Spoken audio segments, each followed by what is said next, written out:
सबको जय मसीह की।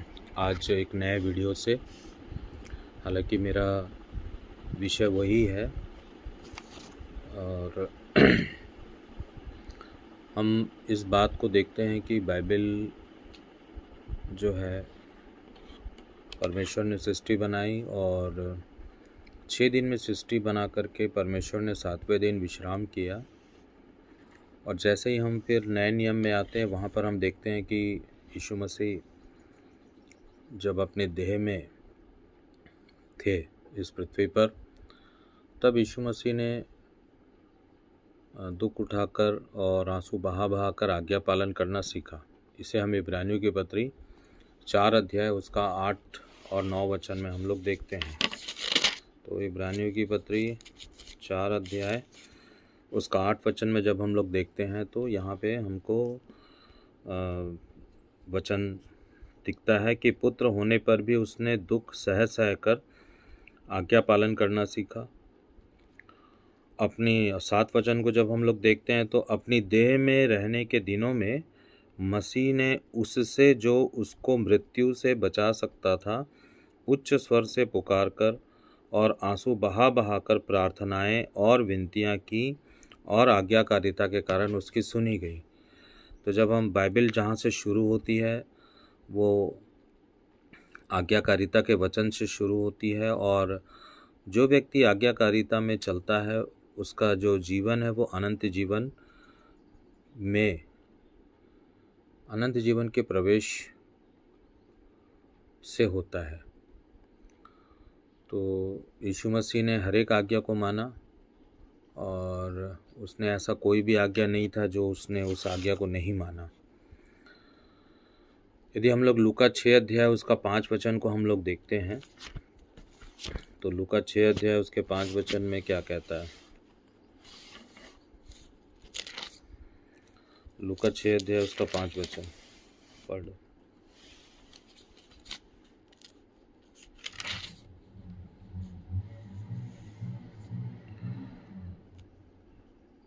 यहाँ पर एक वचन लिखा है कि उसने यह भी कहा कि मनुष्य का पुत्र सप्त का भी प्रभु है। और इसके बाद हम लोग वचन को देखते हैं कि ऐसा हुआ कि किसी अन्य सप्त के दिन वह आराधनालय में जाकर उपदेश देने लगा और वहाँ एक मनुष्य था। तो लूका 6 अध्याय उसका 5 वचन क्या कहता है कि मनुष्य का पुत्र जो है वो सप्त का भी प्रभु है। तो यहाँ पे शास्त्री और फरीसी लोग थे और शास्त्री और फरीसी इस ताक में थे कि देखें कि वह सप्त के दिन चंगा करता है या नहीं। और वहाँ पर एक मनुष्य था जिसका दाहिना हाथ सूखा हुआ था, उसका दाहिना हाथ जो था वो सूखा हुआ था। और उस सूखे हाथ वाले व्यक्ति के मन में भी उस समय बड़ा ऊहापोह रहा होगा कि पता नहीं यीशु मसीह आज चंगा करेंगे कि नहीं करेंगे, क्योंकि वो सप्त का दिन था। और शास्त्री और फरीसी जो थे वो सप्त के दिन को इतना अधिक कठोर बना दिए थे कि वो लोग क्या करते थे, जहाँ पे सप्त का दिन विश्राम और पवित्र मानने के लिए कहा गया है। और निर्गमन में जब हम लोग देखते हैं 31 अध्याय में तो वहाँ पे सप्त के विषय में यहोवा परमेश्वर ने आज्ञा दी है कि सप्त के दिन कोई कामकाज ना करना। तो आज्ञा ये दिया गया है कि कामकाज ना करना, लेकिन वहाँ पे ऐसी कोई आज्ञा नहीं है कि सप्त के दिन भलाई ना करना। तो शास्त्री और फरीसी जो थे वो बड़े धार्मिक नेता थे और उन्होंने सप्त को बहुत ही अधिक कठोर बनाया और सप्त के जो अत्यधिक नियमों का बोझ जो था वो लोगों के ऊपर में डाल दिए और वे इस सप्त के दिन को अपने लाभ के लिए और लोगों पर प्रभुता करने के लिए इसका उपयोग करते थे। जबकि सप्त के दिन पर केवल परमेश्वर का अधिकार है, लेकिन शास्त्री और फरीसी सप्त को अपना अधिकार समझते थे। जहाँ सप्त परमेश्वर को सम्मान देने का तरीका था, वहीं शास्त्री और फरीसी सप्त के नियम में वे अपने नियम को भी जोड़ दिए थे। और शब्द को कठोर उपवास के साथ जोड़कर शास्त्री फरीसी देखते थे। जब चेले सप्त के दिन अन्न की बालें तोड़ कर और हाथों से मसल कर खा रहे थे। इसका वर्णन लूका 6 अध्याय और उसका 1 से 5 में मिलता है। यहाँ पे लिखा है कि ऐसा हुआ कि किसी सप्ताह के दिन वह खेतों में से होकर जा रहा था और उसके चेले अन्न की बालें तोड़ तोड़ कर और हाथों से मसल कर खा रहे थे। तब कुछ फरीसियों ने कहा कि तुम ऐसा काम क्यों करते हो जो सप्ताह के दिन करना उचित नहीं। यीशु ने उत्तर दिया, क्या तुमने यह नहीं पढ़ा कि जब दाऊद और उसके साथियों को भूख लगी तब उसने क्या किया? वह कैसे परमेश्वर के भवन में गया और भेंट की रोटियां लेकर स्वयं खाई, जिन्हें खाना याजकों के सिवाय अन्य किसी व्यक्ति के लिए उचित नहीं, और उन्हें अपने साथियों को भी दी। तो दाऊद ने भी सप्ताह के दिन मंदिर के अंदर जा कर के उस रोटी को खाया जिसको खाने का अधिकार केवल याजकों को था। लेकिन यदि दाऊद वहाँ पर रोटी नहीं खाता, उसके साथी वहाँ पे रोटी नहीं खाते, तो शायद दाऊद और उसके साथी बेहोश हो सकते थे। और परमेश्वर ऐसा कोई नियम हमारे जीवन में नहीं डालते कि भाई तुमको कठोर उपवास करना है, ऐसा परमेश्वर ने कभी नहीं कहा। और उपवास कभी भी हमें परमेश्वर के निकट नहीं लेकर के जाता है। हमेशा आज्ञा जो है वो हमें आज्ञा का पालन एक व्यक्ति को परमेश्वर के निकट लेकर के जाता है। नहीं तो अन्य जाति भी उपवास करते हैं। संसार में बहुत सारे उपवास लोग करते हैं जो परमेश्वर को नहीं जानते, तो सब के सब परमेश्वर के पास पहुंच जाते हैं। तो परमेश्वर से जुड़ने का केवल एक ही तरीका है कि हम आज्ञाओं का पालन करें। और जब यीशु मसीह वहाँ पे बोले, क्या बोले कि उसने यह भी कहा कि मनुष्य का पुत्र सत्य का भी प्रभु है। और वहाँ पर एक मनुष्य था जिसका हाथ जो था वो सूखा हुआ था। तो यहाँ पे जो सूखे हाथ वाला जो मनुष्य था वो इस बात को दिखाता है कि किस प्रकार से वह मनुष्य जो था वो अपूर्णता का शिकार था, शरीर से अपूर्णता का शिकार था, और वहाँ पे वो कोई भी काम उस सूखे हाथ से नहीं कर पाता था। और यीशु मसीह ने उस मनुष्य को क्या किया? चंगा किया। यीशु मसीह ने वहाँ पे एक बात पूछा कि मैं तुमसे पूछता हूँ कि क्या सप्ताह के दिन भला करना उचित है या बुरा करना, एक जीवन बचाना या उसे नष्ट करना? ऐसा बोल करके यीशु मसीह ने उस व्यक्ति के सूखे हाथ को क्या किया? पूरी रीति से चंगाई दिया और उसका हाथ पहले जैसा हो गया।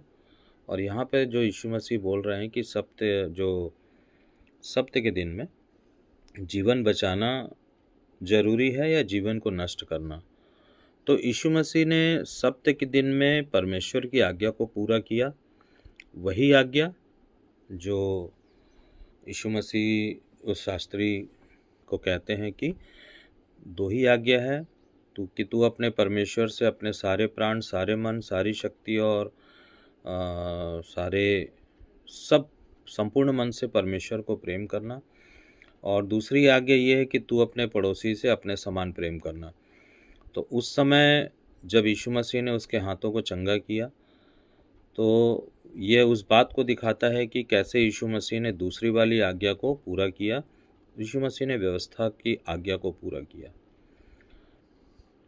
और सूखे हाथ वाला व्यक्ति शायद शास्त्री और फरीसी की बात सुन रहा था और उसके मन में ये चल रहा था कि पता नहीं आज मेरा हाथ वापस चंगा होगा कि नहीं होगा। परंतु यीशु मसीह ने उसके शारीरिक जो बोझ था, उसका हाथ सूखा हुआ था, और उसी समय जब वो अपने मन में सोच रहा होगा कि क्या मालूम आज मुझे चंगाई मिलेगी कि नहीं मिलेगी, जब यीशु मसीह ने चंगा किया तो उसके शरीर का जो बोझ था वो भी दूर किया और उसके मन का भी बोझ दूर किया, है ना। उस व्यक्ति का हाथ जो था वो पूर्णतः स्वस्थ हो गया। तो हम लोग देखते हैं कि बाइबल में हम सब जानते हैं कि परमेश्वर जो है वो प्रतिदिन हमारे जीवन में क्या करता है? भलाई करता है। प्रतिदिन हमारे जीवन में अनुग्रह को देता है और प्रतिदिन वो हमारे जीवन में अपनी करुणा हमारे जीवन में रखता है। तो जब हम लोग इसे भजन संहिता 86 का 15 में देखते हैं तो क्या बोलता है? भजन संहिता 86 का 15।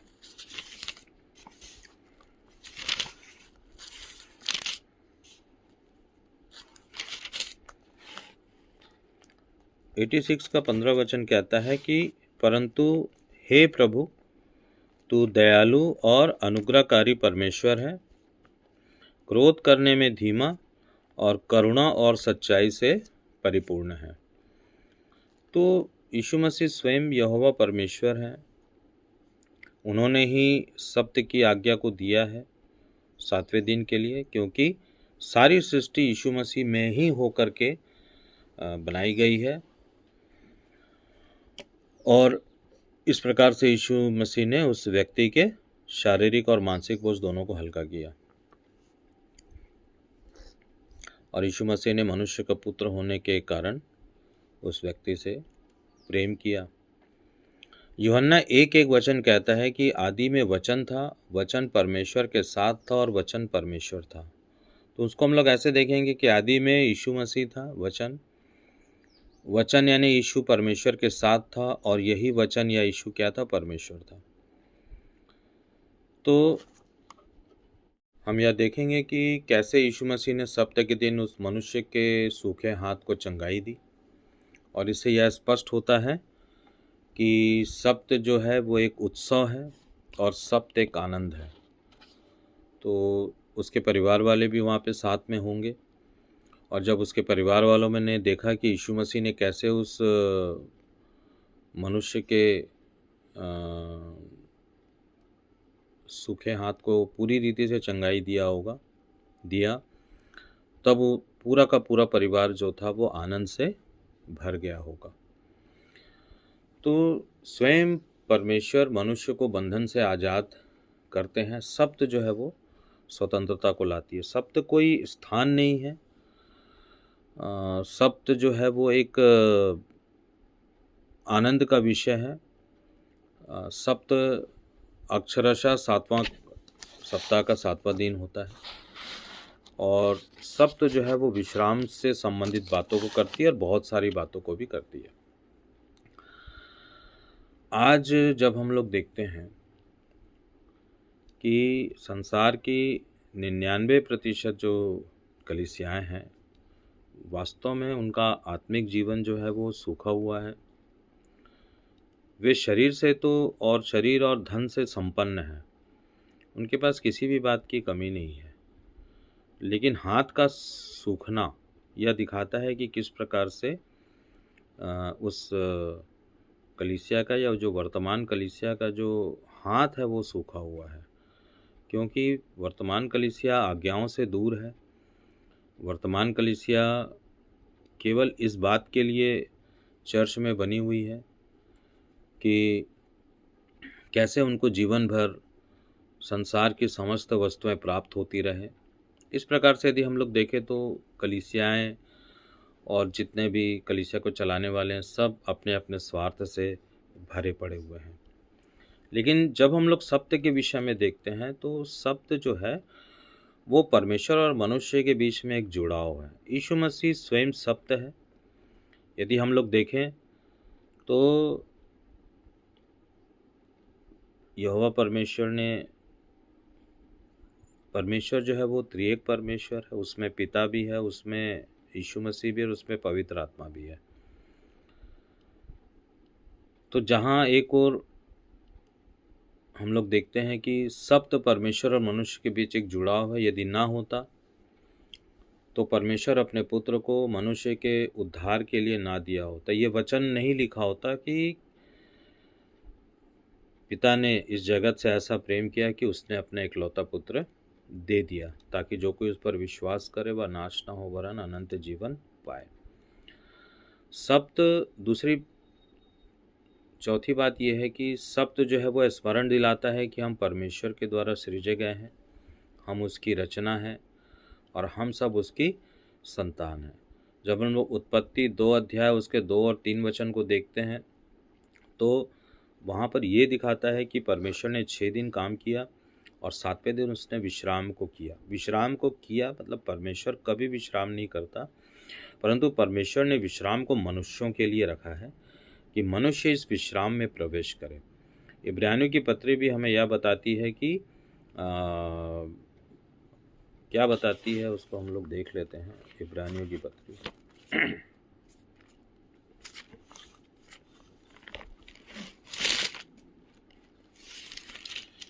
इब्रानियों की पत्री हमें बताती है कि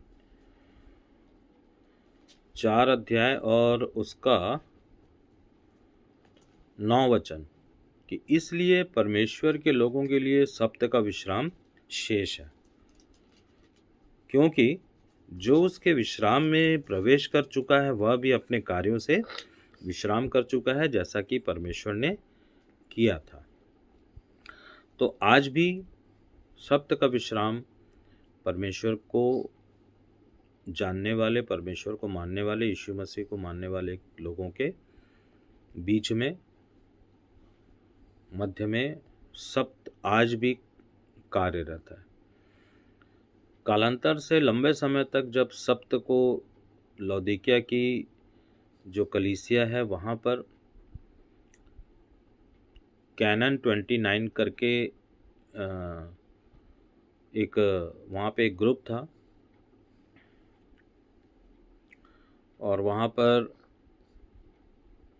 यह पास किया गया कि अब जो है यहूदियों की परंपरा नहीं चलेगी और हम एक नई परंपरा की शुरुआत करेंगे। और उन्होंने उसे मना किया कि अब सब्त के दिन, परमेश्वर के विश्राम दिन को स्मरण करने की ज़रूरत नहीं है। अब रविवार जो होगा वो विश्राम का दिन होगा, जो कि मनुष्य की आज्ञा है। हम लोग देख रहे थे कि सब्त जो है वो क्या है।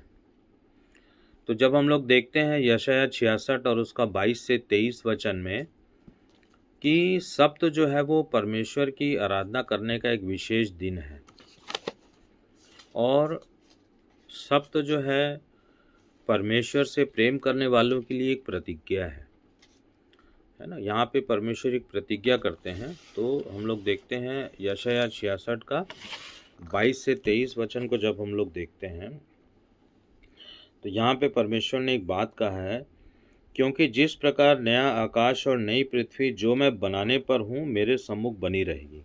नया आकाश और नई पृथ्वी जो है वो इस बात को दर्शाती है कि 1000 साल के राज्य के बाद में इसी पृथ्वी पर 1000 साल का यीशु मसीह का राज्य होगा और जब 1000 साल का यीशु मसीह का राज्य समाप्त होगा तब यीशु मसीह अपने सारे जो मतलब सब कुछ, सारी संपूर्णता को किसको सौंपेंगे? परमेश्वर को सौंपेंगे और वहाँ पे नया आकाश और नई पृथ्वी होगा। कलीसिया जो है इस पृथ्वी पर से उठा ली जाएगी और अनंत काल के लिए परमेश्वर के उस स्थान पर जहाँ परमेश्वर का वास स्थान है, पूरी की पूरी कलीसिया उस स्थान पर ले जाई जाएगी। तो यहाँ पर बात एक परमेश्वर की प्रतिज्ञा है कि उसी प्रकार तुम्हारा वंश और तुम्हारा नाम भी बना रहेगा, यहोवा की यही वाणी है। और फिर एक ऐसा होगा कि एक नए चांद से दूसरे नए चांद के दिन तक, एक दिन तक और एक विश्राम दिन से दूसरे विश्राम दिन तक समस्त प्राणी मेरे सामने दंडवत करने को आया करेंगे, यहोवा का यही वचन है। तो कहने का मतलब ये है कि परमेश्वर ने विश्राम दिन को बहुत ही सोच समझ करके रखा है, 7वां दिन, और जिसे मनुष्य के द्वारा बदला गया, दानियल 7:25 के अनुसार बदला गया है कि जो शैतान जो है वो व्यवस्था और समय को बदलने की आशा करेगा। और इस प्रकार से लौदीकिया की कलीसिया में सन 363 से 364 ईस्वी के बीच में ये सारा कुछ रेजोल्यूशन लाया गया, नियम लाया गया और वहाँ पर जो है वो समय और व्यवस्था दोनों को बदल दिया गया। समय बदला गया। समय बदलने का अर्थ क्या होता है कि समय जो है वो 7वां दिन है, विश्राम का दिन, 7वां दिन परमेश्वर ने ठहराया है। उस दिन को बदल के उन्होंने क्या किया? रविवार कर दिया। और व्यवस्था कैसे बदला कि जब हम लोग मनुष्य द्वारा लिखित जो व्यवस्था को हम लोग देखते हैं तो वहाँ पे ये लिखता है कि तू विश्राम दिन को पवित्र मानना, बस इतना ही लिखता है, उसके आगे कोई बात को नहीं लिखता। जबकि विश्राम दिन का मतलब ये है कि ना तो तू, ना तो तेरा परिवार, ना बेटा बेटी, कोई भी उस दिन क्या करे, काम ना करे। परंतु इसका मतलब ये नहीं है कि यदि कोई मान लो डॉक्टर है और किसी के पास में उसके पास फ़ोन आता है कि एक मरीज को देखने के लिए जाना है और बहुत ही मुश्किल में है, तो उसको, चूँकि यीशु मसीह ने कैसे वहाँ पे सप्ताह के दिन भलाई के काम को किया है, तो वहाँ पर उस डॉक्टर को क्या करना है, जाना है और उसका इलाज करना है। यीशु मसीह ने कहा कि मैं सप्ताह के दिन का भी प्रभु हूँ। और हम लोग सप्ताह के विषय में हम लोग देखते हैं, निर्गमन 31 का 13 और 17 में हम लोग देखते हैं कि सप्त जो है वो इज़राइल और परमेश्वर के बीच पीढ़ी पीढ़ी तक, तो इज़राइल और इज़राइल के घराने, तो इज़राइल तो एक जाति है, लेकिन जो नए नियम जो अन्य जाति की तरफ जो सुसमाचार चला, तो वो इज़राइल के घराने हैं। तो परमेश्वर ने कहा है कि पीढ़ी पीढ़ी तक। तो 31 का 13 और 17 में, निर्गमन 31 का 13 और 17 में ये बात लिखा हुआ है। क्या लिखा हुआ है कि फिर यहोवा ने मूसा से कहा, वही यहोवा ये यीशु, तो इज़राइलियों से यह भी कहना कि निश्चय तुम मेरे विश्राम दिन को मानना, क्योंकि तुम्हारी पीढ़ी पीढ़ी में मेरे और तुम लोगों के बीच में एक चिन्ह ठहरा है, जिससे तुम यह बात जान लो कि यहोवा हमारा पवित्र करने हारा है। इस कारण तुम विश्राम दिन को मानना, क्योंकि वह तुम्हारे लिए पवित्र ठहरा है। जो उसको अपवित्र करे वह निश्चय मार डाला जाएगा, और जो कोई उस दिन में कुछ काम काज करे वह प्राणी अपने लोगों के बीच से नष्ट किया जाएगा। तो यहाँ पे परमेश्वर ने एक आज्ञा को रखा था कि विश्राम दिन को क्या करना है, मानने के लिए स्मरण रखना है। अगला दिन हम लोग देखते हैं कि सप्त क्या है। सप्त परमेश्वर के प्रति दीनता का प्रतीक है। हम यहाँ पर जब हम आज्ञाओं को देखते हैं तो यीशु मसीह ने नए नियम में एक आज्ञा को दिया स्मरण के रूप में कि कैसे तुम लोगों को क्या करना है, प्रभु भोज करना है, और किस प्रकार से तुम लोग को क्या करना है। प्रभु भोज करने के पहले में तुमको क्या करना है, एक दूसरे के पाँव धोना है। और उस यीशु मसीह ने कहा कि मेरे स्मरण के लिए यही किया करो। तो जहाँ विश्राम दिन परमेश्वर के प्रति हमको सम्मान लाने के लिए हमको स्मरण करना है, वहीं हमको एक दूसरे के प्रति क्या करना है, प्रेम करना है। तो एक दूसरे के प्रति जब हम प्रेम करेंगे, जब हम नम्र और दीन होंगे, तभी हम क्या करेंगे, एक दूसरे के पैर को हम धो सकते हैं। पैर धोने का मतलब पैर धोना ही नहीं होता। पैर धोने का मतलब होता है कि हम क्या करें, अपने जीवन में नम्रता को लेकर के हैं। हमारा जीवन नम्र होना चाहिए। सप्त का स्मरण रखना और उसका पालन करना सिखाया नहीं गया लंबे समय से, जिससे कि लोग सप्त को भूल गए हैं। इसलिए जो आज्ञा पालन नहीं करता उसके जीवन में पवित्र आत्मा नहीं है, और जब पवित्र आत्मा नहीं है तो वो सप्त की बातों को समझ नहीं सकता। तो सप्त जो है वो परमेश्वर के द्वारा मनुष्यों को एक आमंत्रण दिया गया है ना, एक बुलावा दिया गया है कि तुमको क्या करना है, एक साप्ताहिक विश्राम करना है। क्यों विश्राम करना है? क्योंकि 6 दिन मनुष्य अपने कामकाज और संसार के कामकाज के लिए लगा रहता है, लेकिन जब 7वें दिन उसको विश्राम दिन को पवित्र मानने के लिए, स्मरण करने के लिए कहा गया है, तो उसको 7वें दिन परमेश्वर के सम्मान में रुकना है। आज जिस प्रकार से कलीसियाओं की हालत है कि किस प्रकार से कलीसिया अनाज्ञाकारिता में चली गई है, कलीसिया में नम्रता और दीनता नहीं है, और लोग जो हैं वो उसी प्रकार से हो गए जैसे कि कॉन्स्टेंटाइन की जो कलीसिया है, जो रोमन कैथोलिक कलीसिया का जो स्वरूप है, वही स्वरूप आज की कलीसिया का हो गया है, जिसमें बिलाम की शिक्षाएं, जिसमें निकोलियंस की शिक्षाएं, और कलीसिया जो है वो वास्तव में प्रभु की देह नहीं रह गई है। तो जो कलीसियाएं आज्ञाकारिता में चलती हैं वही प्रभु की देह है, और प्रभु उसी देह को पहचानता है। तो प्रभु जिस देह को पहचानता है, प्रभु उसी देह को उठाएगा। प्रभु जिस देह को नहीं पहचानता, वो प्रभु उस देह को कैसे उठा सकता है? तो हम लोग देखते हैं, और आगे भी हम लोग देखते हैं कि लूका 14 अध्याय उसका 11 वचन में हम लोग देखते हैं कि वहाँ पे एक बात लिखा हुआ है। लूका 14 अध्याय उसका 11 वचन, तो वहाँ पे क्या बात लिखा हुआ है?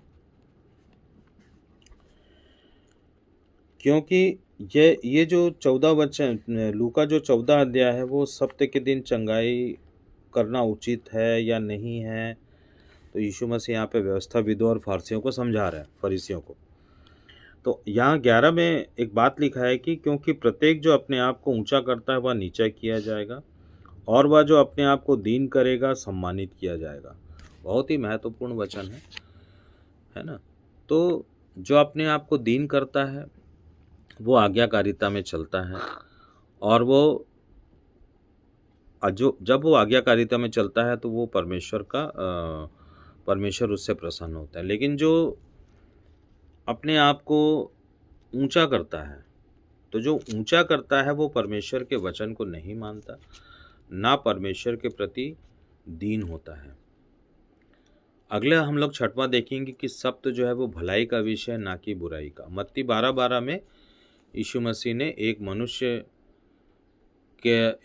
के कीमत के बारे में बताया है कि एक मनुष्य का कीमत जो है वो भेड़ से बढ़कर है।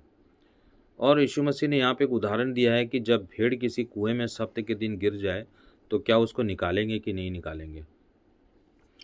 तो उसको निकालेंगे, है ना? लेकिन शास्त्री फरीसी के अनुसार नहीं निकालेंगे। लेकिन भलाई का, यदि हम लोग सप्ताह के दिन, चाहे सप्ताह के दिन हो चाहे कोई भी दिन हो, भलाई समय को नहीं देखता है। तो मनुष्य का बचाया जाना क्या परमेश्वर के हाथ में नहीं है? यीशु मसीह एक बात कहते हैं कि मैं दया चाहता हूँ, बलिदान नहीं, है ना? तो विश्राम दिन का मतलब कोई कठोरता नहीं है। विश्राम दिन का मतलब है कि परमेश्वर के दिन को स्मरण रखना। और नए नियम में जब हम लोग देखते हैं तो यीशु मसीह ने मनुष्य के प्रति प्रेम को कैसे प्रदर्शित किया कि तुम भी मेरे स्मरण के लिए यही किया करना, प्रभु भोज और एक दूसरे के पैर को धोने के विषय में। क्योंकि हम लोग देखते हैं कि 99% कलीसिया में इस प्रकार का कोई भी स्मरण वाला काम नहीं होता है, ना ही कलीसिया में कोई एक दूसरे के पैर को धोते हैं। अगला हम लोग देखते हैं कि सप्त जो है वो शारीरिक और मानसिक विश्राम का एक पैकेज है, जहाँ 7वें दिन सप्त का विश्राम पिता की ओर से दिया गया एक आज्ञा है। वहीं यीशु मसीह कहते हैं कि क्या करो, मेरा जुआ उठा लो। तो परमेश्वर को मेरा जुआ तुम अपने ऊपर में उठा लो, ये बात लिखा है 1 यूहन्ना 1:5-4 में। इसको हम लोग को ध्यान से समझना है, क्योंकि इस वचन को समझने में बहुत लोग गलती करते हैं। यही है ना 1 यूहन्ना 5 का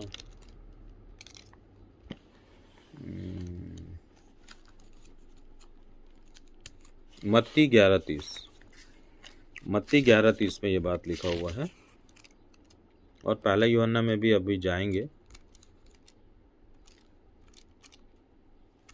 मत्ती 11:30 में एक बात लिखा हुआ है।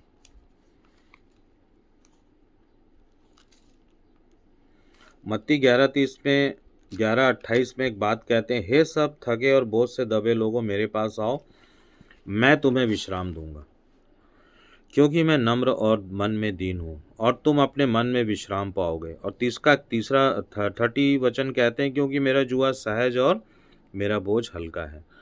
तो वास्तव में मेरा जुआ है क्या?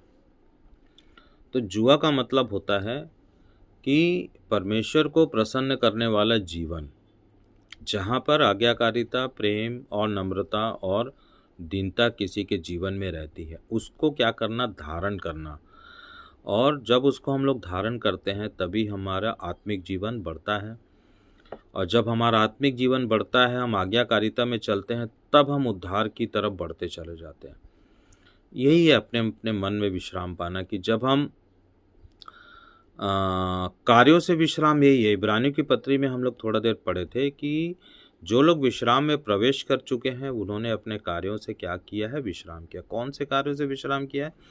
प्रतिदिन के कार्यों से, जो जिसका संबंध पेट से है उससे नहीं, परंतु उसने आत्मिक जीवन के कार्यों से क्या कर लिया है? विश्राम किया है। इसलिए यीशु मसीह कहते हैं कि मेरा जुआ उठाओ, क्योंकि मेरा जुआ सहज है और मेरा बोझ क्या है? हल्का है।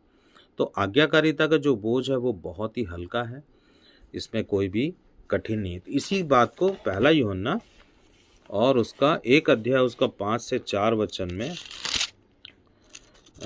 यूहन्ना जो है वो जब लिखते हैं, क्या लिखते हैं? पहला यूहन्ना 5 अध्याय उसका 4 वचन क्या लिखते हैं? क्योंकि हम लोग थोड़ा 3 से देखें। क्योंकि परमेश्वर का प्रेम यह है कि हम उसकी आज्ञाओं का पालन करें और उसकी आज्ञाएं बोझिल नहीं हैं। क्योंकि जो कुछ परमेश्वर से उत्पन्न हुआ है वह संसार पर क्या पाता है? जय प्राप्त करता है। और वह विजय जिसे संसार पर जय प्राप्त की है, यह है हमारा विश्वास, है ना। तो परमेश्वर की आज्ञाएं कठिन नहीं है, है ना। तो यीशु ने पूरी रीति से परमेश्वर का अनुसरण किया, पिता की हर एक आज्ञाओं को माना, आंसू बहाया, दुख उठाया और अपने पिता की प्रत्येक आज्ञा का मन से और आत्मा से यीशु मसीह ने क्या किया? पालन किया। तो और भी पवित्र आत्मा बहुत कुछ रिवील करेगा कि जब आप अपने जीवन में पवित्र आत्मा पाने के लिए आपको आज्ञा का पालन, जब आप आज्ञा का पालन करेंगे तभी पवित्र आत्मा मिलता है। और कई लोग कहते हैं कि भाई ये जो सप्त का दिन है, इन लोग कौन से सप्तों को मानते हैं, तो उसके बाद तो इस बात को मैं क्लियर करना चाहता हूँ कि आज्ञा जो है, जो परमेश्वर ने आज्ञा को दिया, तो आज्ञा देने के पहले परमेश्वर ने एक निर्गमन 31 में जब आप जा कर के पढ़ेंगे कभी, तो वहाँ पे मूसा को मिलाप वाले तंबू को कैसे कैसे बनाना है, मिलाप वाले तंबू को परमेश्वर ने बनाने की आज्ञा दी, किस किस को काम में लगाना है, कैसे करना है, ये सारी बातें परमेश्वर ने मूसा को दिया। उसके बाद निर्गमन 31 अध्याय का 3 स्टेप है। पहला कि मिलाप वाले तंबू को बनाने का कैसे कैसे बनाना है, उसको तरीका को बताया परमेश्वर ने मूसा को। दूसरा, परमेश्वर ने वहाँ पे एक सप्त के दिन को पवित्र मानने के लिए कहा, और जब परमेश्वर का ये वाला बात कहना समाप्त हो गया, तब परमेश्वर ने तीसरे स्टेप में मूसा को अपने हाथ से लिख करके उसने 10 आज्ञा दिया, जिसका कि हमारे जीवन में बहुत ही ज़्यादा महत्व का है। आज्ञाएं कभी समाप्त नहीं होंगी। आज्ञाएं आज भी, यदि हम लोग सप्त के विषय में देखें तो पूरा का पूरा स्वर्ग में भी सप्त का विश्राम है, क्योंकि इससे हमको पता चलता है। कैसे पता चलता है? कि जब यीशु मसीह को क्रूस पे लटकाया गया, मारा गया, तो यीशु मसीह ने अपने प्राण त्यागे।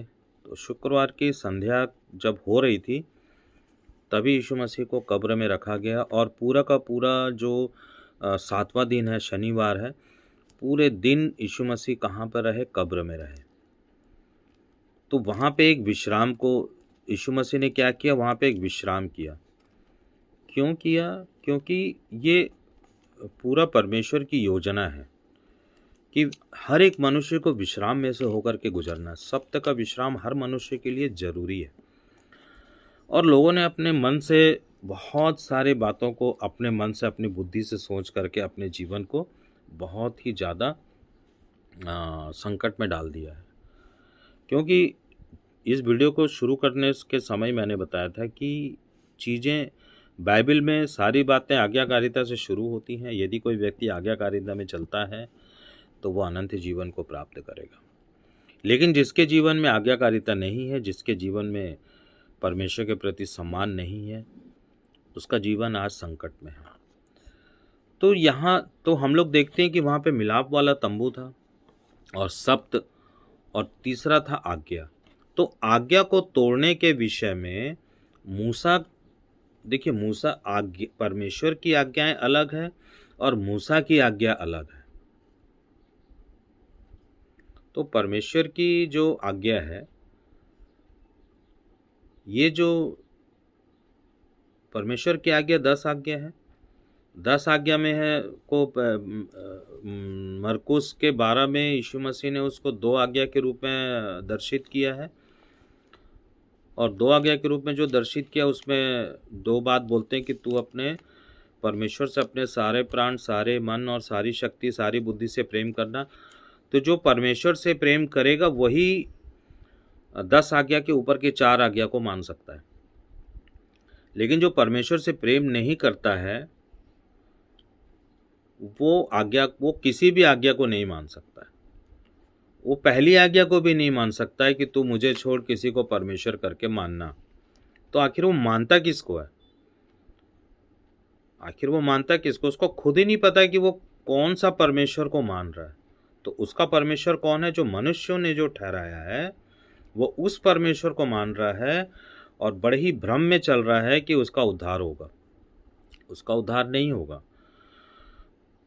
परमेश्वर से प्रेम करने का मतलब है कि परमेश्वर के विश्राम दिन को स्मरण करना, और जो परमेश्वर को विश्राम दिन को स्मरण करने के लिए परमेश्वर ने कहा है तो वो विश्राम हमें उद्धार की ओर लेके जाता है।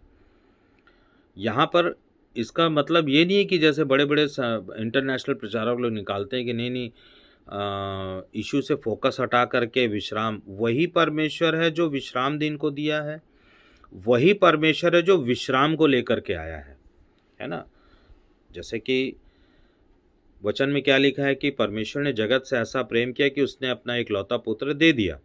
तो परमेश्वर ने 6 दिन सृष्टि करने के बाद में 7वें दिन क्या किया? विश्राम को रखा।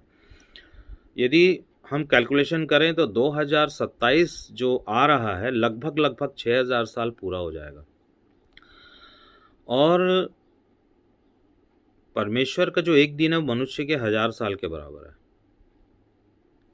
या जैसा भी उसको आप समझें। तो कहने का मतलब है कि 6000 साल अभी पूरा होने वाला है और हम लोग 7वें दिन में पहुंचने वाले हैं।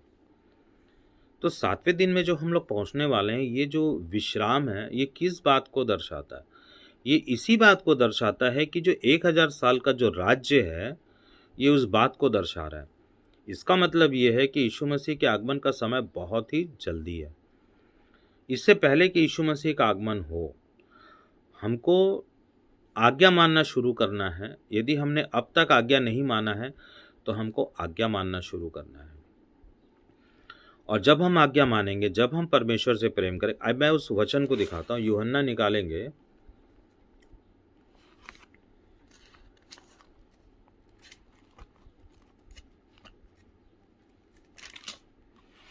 14 अध्याय और उसका 15 वचन को जब हम देखते हैं, आप जब बाइबल खोलेंगे और यूहन्ना 14 के 15 में जब आप देखेंगे, यहाँ पे लिखता है कि यदि तुम मुझसे प्रेम करते हो, यीशु मसीह कहते हैं यदि तुम मुझसे प्रेम करते हो तो मेरी आज्ञाओं का पालन करोगे।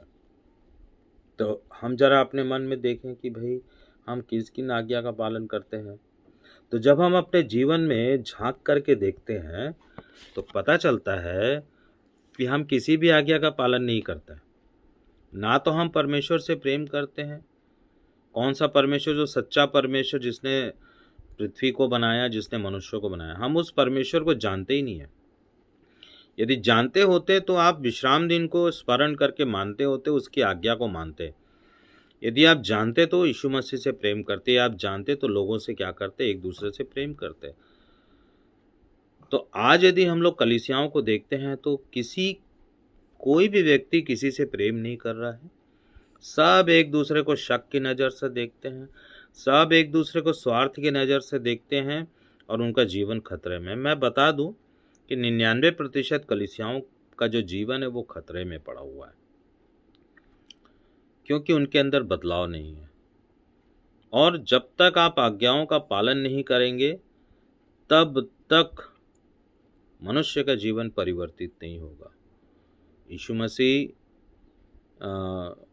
ने आज्ञाओं का पालन किया और जब वे बपतिस्मा लेके आए तब एक आकाशवाणी हुई कि ये मेरा प्रिय पुत्र है।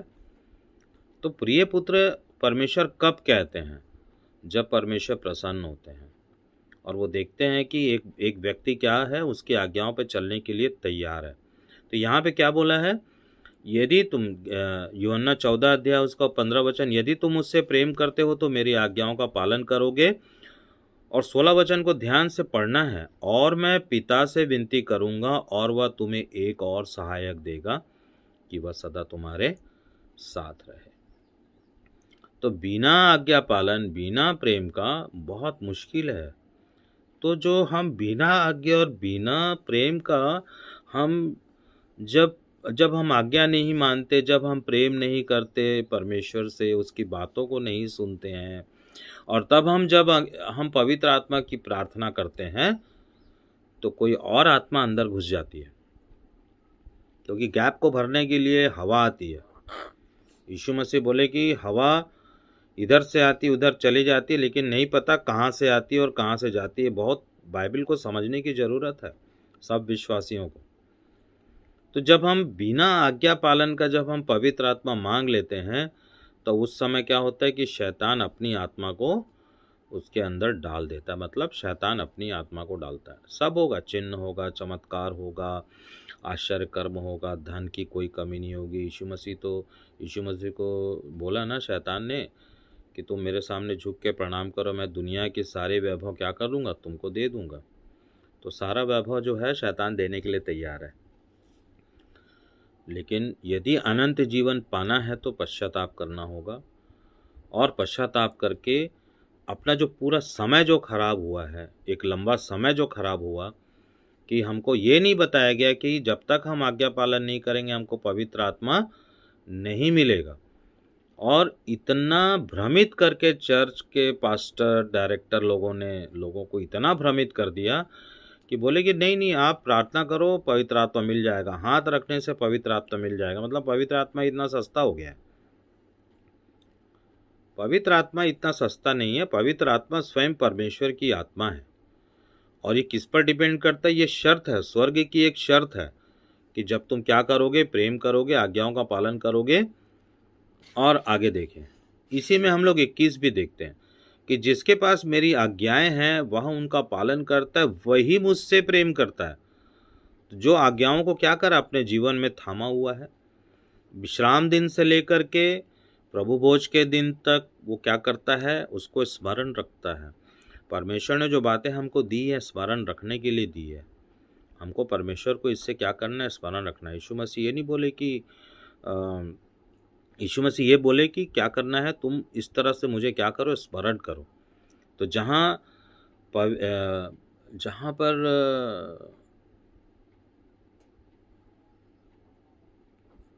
विश्राम दिन को पवित्र मानने के लिए, स्मरण रखने के लिए कहा गया है, आज्ञा वहाँ से शुरू होती है ना। तो मैं अभी इस वीडियो में तो नहीं बताऊंगा, लेकिन मैं आपको केवल ये बता देता हूँ कि जिन बातों को यीशु मसीह ने क्रूस पे उठाया है वो विधियां हैं, है ना। विधियों का लेख है, आज्ञा नहीं है, विधियों का लेख है। विधियों का लेख कैसे? कि किस प्रकार से इजरायली जो थे वो कालांतर में एक बोझ से थक गए थे, है ना। बलिदान देना पड़ता था, कुछ भी उन्होंने आज्ञा को नहीं माना उसका उनको क्या करना पड़ता था, चुकाना पड़ता था। तो उसको मैं इसको बता करके बंद करूंगा और मैं अगले वीडियो में फिर आपको बताऊंगा। इसको हम लोग देखते हैं कुलिस्सियों 2:14 में। जब हम लोग कुलिस्सियों की पत्री उसका 2:14 वचन,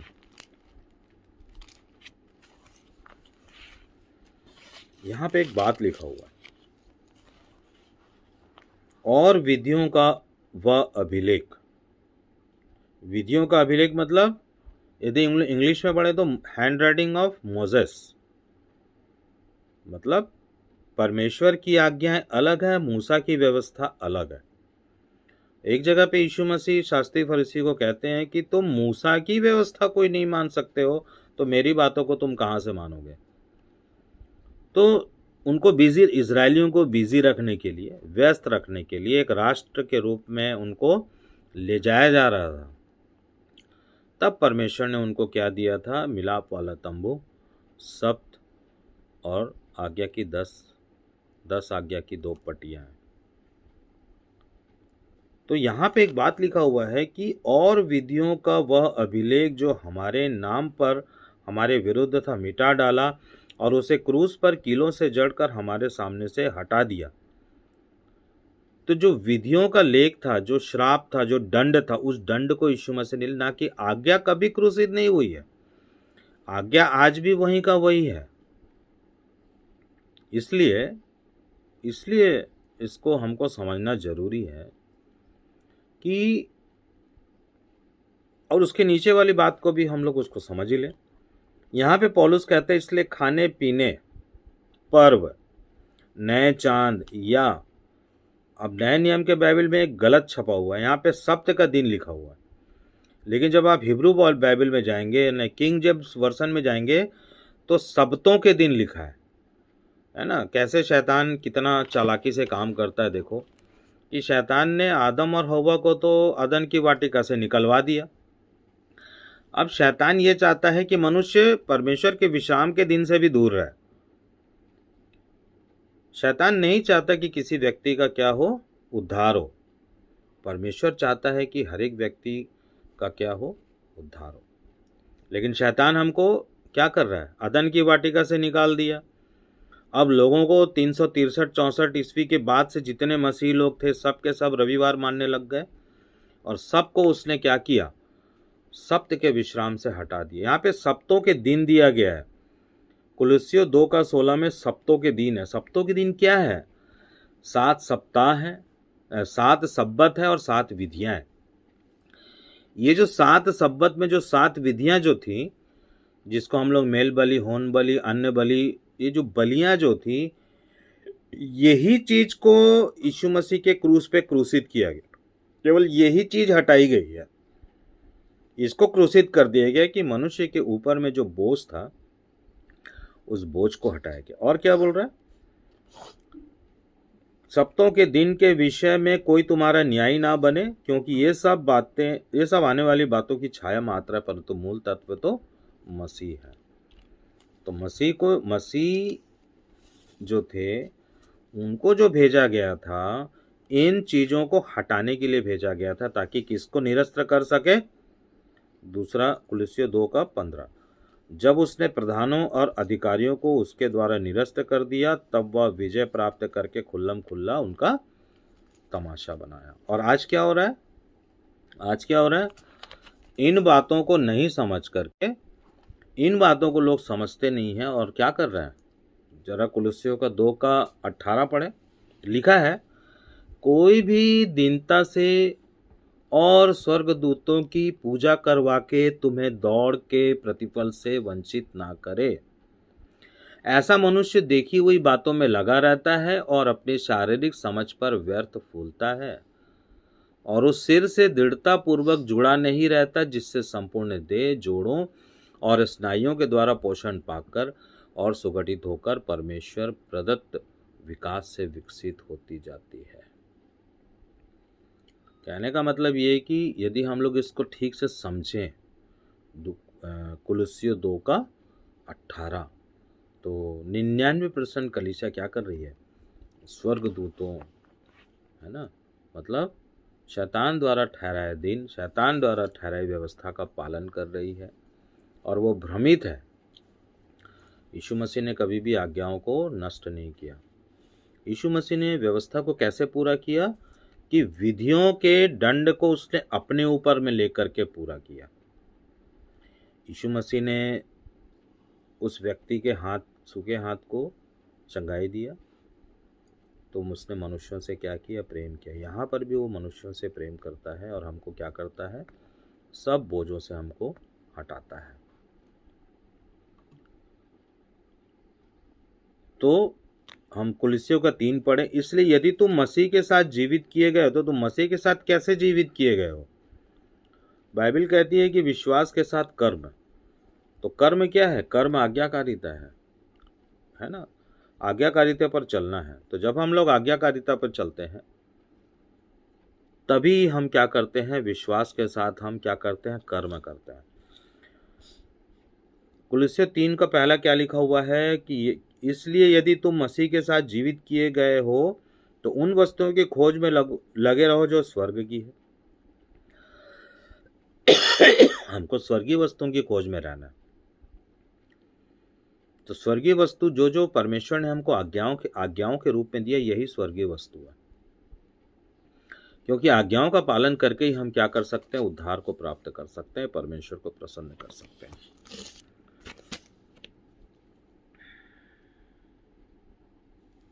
तो अंत में मैं यही कहना चाहूँगा कि हम सच्चाई को जाने, सत्य को जाने।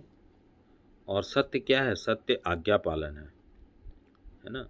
और सुसमाचार क्या है? यीशु मसीह ने क्या कहा कि तुम जगत में जाओ और जा करके सुसमाचार सुनाओ।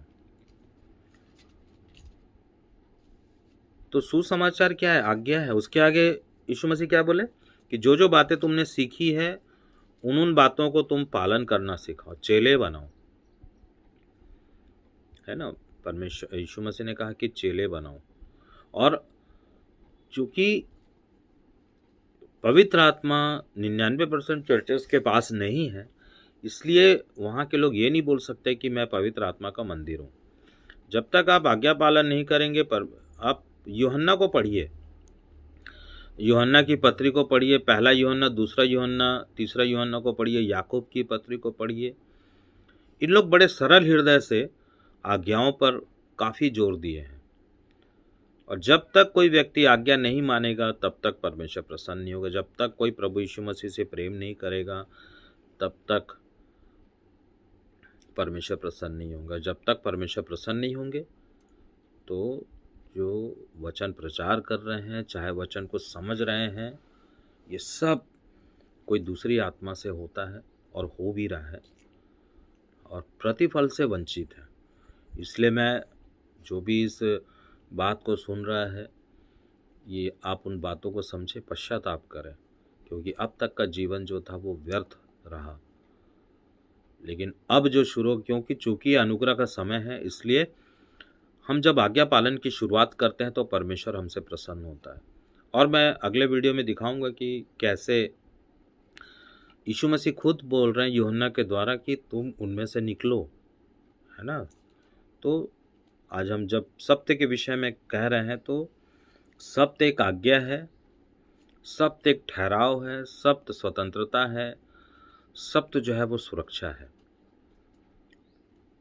इसको हम लोग एक वचन से समझ लेते हैं, फिर मैं समाप्त करूँगा। यूहन्ना की पत्री उसका 10 अध्याय, यूहन्ना की पत्री उसका 10 अध्याय।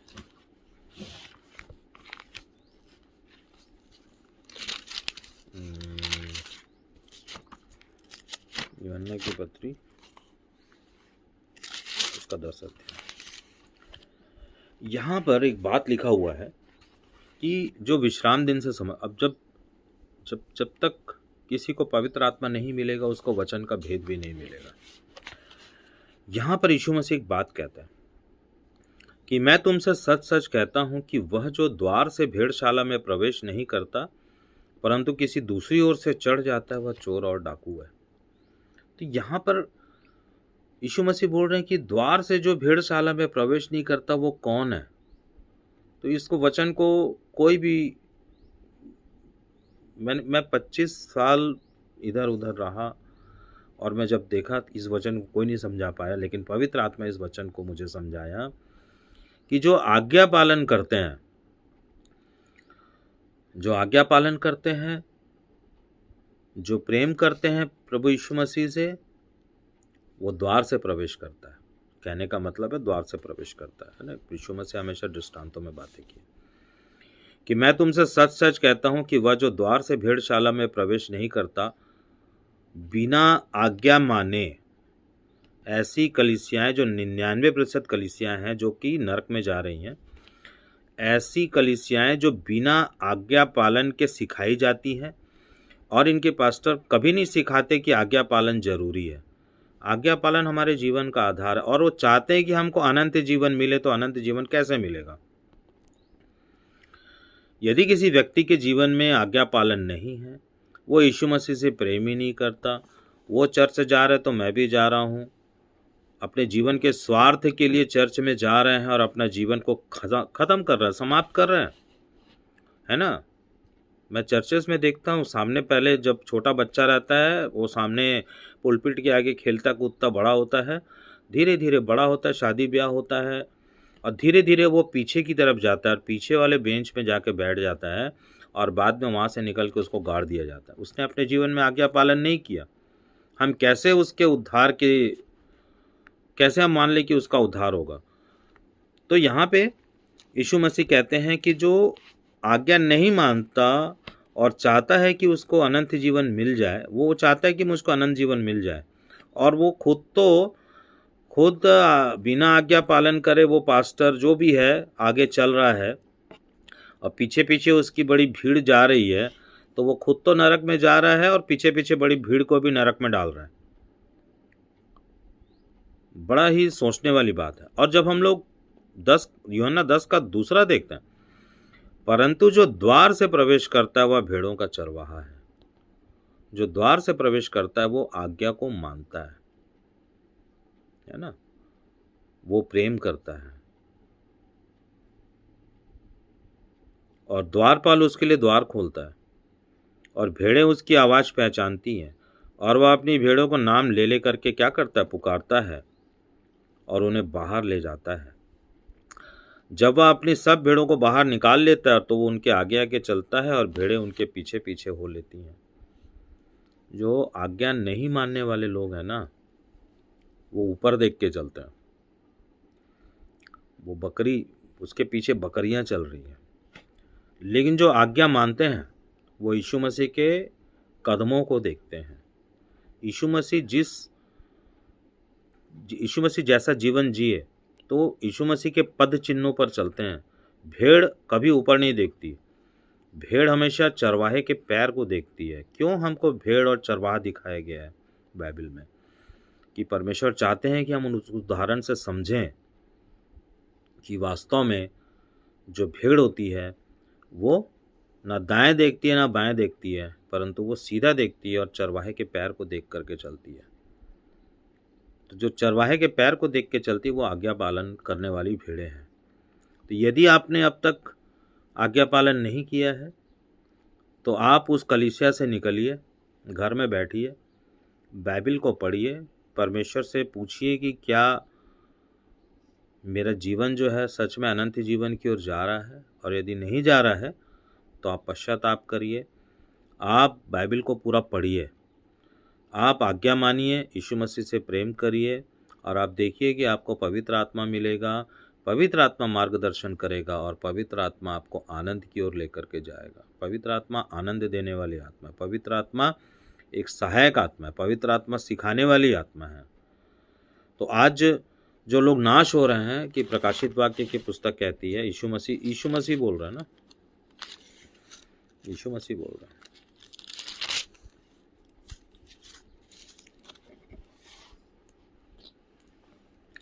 प्रकाशित वाक्य हम लोग 17 में देखते हैं और 15 में देखते हैं कि फिर उसने मुझसे कहा, जो जल तूने देखे और जिन पर वह वेश्या बैठी है वे तो लोग, भीड़, जातियां और भाषाएं हैं। ये लोग आज्ञाकारी नहीं है, भीड़ है, लोग हैं, जातियां हैं, भाषाएं हैं। और इनको कौन नष्ट कर रहा है? इनको शैतान नष्ट कर रहा है। शैतान इनके जीवन को उजाड़ रहा है, शैतान इनको नंगा करके रखा है। इनके पास वस्त्र नहीं है, श्वेत वस्त्र नहीं है, और शैतान इनके मांस को खा रहा है और शैतान तैयार कर रहा है कि वो अग्नि में भस्म किए जाए। और आगे कहता है प्रकाशित वाक्य 17 का 17, है ना, ऐसे लोगों का जो दिमाग है ना उसको परमेश्वर ने अनाज्ञाकारिता में रखा हुआ है। क्या लिखा है? क्योंकि परमेश्वर ने अपना अभिप्राय पूर्ण करवाने के लिए उनके मनों को एकमत किया कि जब तक परमेश्वर के वचन पूर्ण ना हो जाएं तब तक वे पशु को अपने शासन का अधिकार सौंपते। तो 99% कलीसिया है जो प्रभु की आज्ञा को नहीं मान रही है, जो प्रथम ही आज्ञा को नहीं मान रहे, तो बाकी तो छोड़ दीजिए। इसको ये बहुत ही दुख की बात है। और चूंकि परमेश्वर यीशु मसीह आपसे प्रेम करते इसलिए उन्होंने मेरा उपयोग किया है। और भी बहुत सारे लोग हैं, लेकिन मैं जितनों को जानता हूँ, मेरी ये मतलब जिम्मेदारी होती है कि मैं सच को बताऊं, है ना। क्योंकि यदि मैं सच को नहीं बताऊंगा तो बहुत सारे लोग नाश होंगे। तो परमेश्वर ने जो आज्ञा नहीं मानते हैं, परमेश्वर ने उनको अनाज्ञाकारिता के अंदर बंद करके रखा है ताकि वचन पूरा हो, है ना। और भी बहुत सारी बात है। तो कहने का मतलब ये है कि कैथोलिक जो कलीसियाएं हैं वो यीशु मसीह के बहुत साल पहले से चालू थी, और ये प्रवेश करी कहाँ पे? लौदीकिया की कलीसिया में। कॉन्स्टेंटाइन राजा ने भवन बनाया, जबकि पहले तो घर घर में आराधना हुआ करती थी, है ना। नई वाचा में हम देखते हैं कि नई वाचा के लोगों के पास में कोई भवन नहीं था। वे घर घर इकट्ठे होते थे और घर घर आराधना स्तुति किया करते थे। जब कॉन्स्टेंटाइन ने उसको लगा कि उसके ऊपर में किसी ईश्वर की महिमा हुई है, तो वो सोचा कि नहीं नहीं, मैं क्या करूं, एक भवन बना देता हूं। और सबको बरबस उसने खींच के लाया। बहुत अत्याचार हुआ उस समय मसीह लोग का। रविवार चर्च में जो बैठे हुए हैं ना, वो खून पे बैठे हैं, मसीहों के खून पे बैठे हैं। प्रथम सदी की जो कलीसिया थी उनके ऊपर सता हुआ, उन पे ऊपर डामर डाल करके उनको जला दिया जाता था, है ना। बहुत ही कम इब्रानियों की पत्री में लिखता है, बहुत सारी बातें छुपाई गई हैं। और परमेश्वर का वचन प्रकाशित वाक्य में कहता है कि तुम निकलो उसके अंदर से। तो उस कलीसिया में मूर्तियां लाई गई, मूर्ति पूजा लाई गई, सब लाया गया। मार्टिन लूथर भी वहाँ से निकला हुआ है, लेकिन उसने ये नहीं प्रचार किया कि नहीं भाई, ये लोग जो जिस दिन में आराधना और स्तुति करते हैं, हम भी उसी दिन में क्यों करें, है ना। यदि वो मूर्ति पूजा है, यदि कैथोलिक चर्च के लोग मूर्ति पूजा करते हैं, है ना, पोप जो पोप के विषय में ना, पोप ने वहाँ पे सब चीज़ों का अधिकार कर लिया रोम के ऊपर में। वहाँ से जो एक मूर्ति पूजा चला, जब प्रोटेस्टेंट कलीसिया अलग हुई तब उन्होंने भी रविवार पद्धति को अपनाया। क्यों अपनाया भाई? आप 7वां दिन कर लेते। वहाँ पर भी उनकी बुद्धि बंद थी, क्योंकि वे मूर्ति पूजा कर रहे, तो हम क्यों मूर्ति पूजा करें? हम उनके जैसा हम दिखने की कोशिश क्यों करें? तो कुल मिलाकर के ये है कि कलीसियाएं नाश होने की कगार पे जा रही हैं। यीशु मसीह का संदेश हम जैसे लोगों के द्वारा पहुंच रहा है। इसको समझने की कोशिश करना है कि हमको उससे बाहर आना है। जहाँ पवित्र आत्मा नहीं, जहाँ दुष्ट आत्माओं का राज्य है, उस राज्य से हमको बाहर निकलना है और परमेश्वर की आज्ञाओं पर हमको चलना है। तो मैं अंत में यही कहना चाहूँगा कि जिस शब्द को लोग कल्ट बोलते हैं, जिस शब्द को लोग प्रथा बोलते हैं, वो प्रथा नहीं है, वो परमेश्वर के द्वारा ठहराया गया। कल के डेट में इसी प्रोटेस्टेंट कलीसिया के लोग बोलेंगे कि नहीं नहीं, यीशु मसीह ने एक दूसरे के पैर को धोने के लिए कहा, तो वो कल्ट हो जाएगा। जिस बात को परमेश्वर ने ठहराया है वो कभी प्रथा नहीं हो सकती है। जिस बात को यीशु मसीह ने ठहराया वो कभी कल्ट नहीं हो सकता। प्रभु भोज कल्ट नहीं है। प्रभु भोज जो है वो देह को पहचानना है, कि हमको मसीह की देह को पहचानना है और फिर प्रभु भोज लेना है। सब तो जो है वो विश्राम है, सब तो जो है वो सुरक्षा है, क्योंकि यीशु मसीह जिस विश्राम में प्रवेश किए उसी विश्राम में हमको रहना है। अभी हमारा पुनरुत्थान नहीं हुआ है ना। गलत लॉजिक के कारण जो चर्चेस खराब हो रहा है, गलत लॉजिक दिया जाता है शैतान के द्वारा कि यीशु मसीह जी उठे करके हम रविवार को आराधना करेंगे। क्यों करेंगे भाई? अभी हमारा विश्राम है, ये विश्राम है हमारा, है ना? इस विश्राम में हम जब तक इब्रानियों की पत्री कह रही है ना, आप पढ़िए इब्रानियों की पत्री 4 अध्याय, कि परमेश्वर के लोगों का सप्त का विश्राम बाकी है। क्यों परमेश्वर ने इस वचन को कहा है? इसलिए कहा है कि हम परमेश्वर की आज्ञाओं पर चलें, हम उसके विश्राम में प्रवेश करने की कोशिश करें। ऐसा ना हो कि इजरायली लोग आज्ञा नहीं माने और आज्ञा ना मानने के कारण वे कनान देश में प्रवेश नहीं कर पाए। तो हम भी वहीं गुजर रहे हैं। हमारा भी निर्गमन है, हमारे लिए भी आज्ञा है ना? हमारे लिए विधियां नहीं है। विधियों को तो यीशु मसीह ने अपने क्रूस पर ले लिया, लेकिन आज्ञा अब भी अटल है। और आज्ञा अटल तब तक रहेगी जब तक ये जो 1000 साल का जो राज्य होगा, तब तक आज्ञा अटल रहेगी। आज्ञा को कोई हटा नहीं सकता। और परमेश्वर ने कहा क्या कि अंतिम दिनों में ऐसा होगा कि मैं अपनी आत्मा उंडेलूंगा। तो भाई जब पवित्र आत्मा आएगा तभी तो वो वचन हमारे हृदय में लिखा जाएगा ना, तभी तो हम प्रेम करेंगे परमेश्वर से, तभी तो हम ना दूसरे मनुष्यों से प्रेम करेंगे।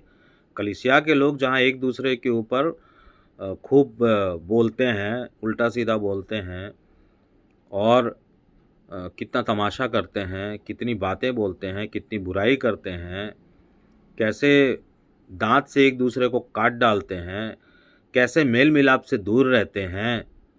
हाँ? ये मेल मिलाप जो है बना करके रखना पड़ेगा, क्योंकि जिसके अंदर पवित्र आत्मा है वही मेल मिलाप को कर सकता है। उसी के अंदर में दूसरों से जो प्रभु के हैं उनसे मिलने की इच्छा होती है। पवित्र आत्मा नहीं रहेगा तो ना तो परमेश्वर से प्रेम कर पाएंगे, ना तो मनुष्यों से प्रेम कर पाएंगे। और जब तक पवित्र आत्मा नहीं रहेगा, यही पवित्र आत्मा परमेश्वर की वो जो आज्ञाएं हैं, नई वाचा, वो नई वाचा को अंदर लाता है और हमारे पुराने जो कठोर हृदय को हटाता है और मांस का हृदय हमको देता है, ताकि हम आज्ञाओं पर चलने लगे। आज्ञा कभी समाप्त नहीं हुई है। नई वाचा इसलिए है क्योंकि पहले प्राचीन काल में खतना की विधि थी, और खतना जो था वो शारीरिक घमंड बन गया था, है ना? जब नई वाचा आई तो जो आज्ञा बाहर थी, वो आज्ञा मानने वाले और प्रेम करने वाले के अंदर में परमेश्वर ने पवित्र आत्मा के साथ में डाला और पवित्र आत्मा ने वहाँ पे लिखा आज्ञा को। इसलिए वचन को समझने की ज़रूरत है। जितने भी लोग, मैं तो यही सोचता हूँ कि एक व्यक्ति भी बदल जाए इस वचन के द्वारा, परमेश्वर के वचन के द्वारा, क्योंकि परमेश्वर प्रेम करते हैं। अनुग्रह का समय है। 2027 लगभग 6000 साल पूरा हो रहा है और हम 7वें दिन में प्रवेश कर रहे हैं।